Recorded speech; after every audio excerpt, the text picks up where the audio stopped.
అలాయి బలాయి తీసుకునేవాళ్ళం. కానీ ఎప్పుడు మేము మీ కండగా నిలబడతాం తప్ప ఇంకొకళ్ళ కండగా ఉండము.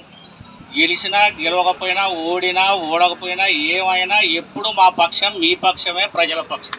ఇంకో పక్షం మాకు అనేది లేదు. సరే, మేము కలెక్టర్ ఆఫీసులో పనుండి పోయేటువంటి క్రమంలో మిమ్మల్ని అందరినీ చూసాం.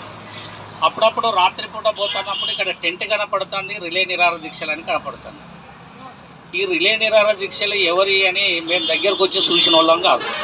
రోడెమ్మడి పోతుంటే కనపడ్డటువంటి. ఈరోజు మీరు అందరు ఉన్నారు కాబట్టి మీ సమస్య ఏందో తెలుసుకుందాం అనేటికి వచ్చినాం. నేను నాతో పాటు దేవేందర్ అన్న, కేవీపీఎస్ జిల్లా కార్యదర్శి కూడా అన్న కూడా ఇడికి వచ్చిండు. మేమిద్దరం తెలుసుకోవాలని.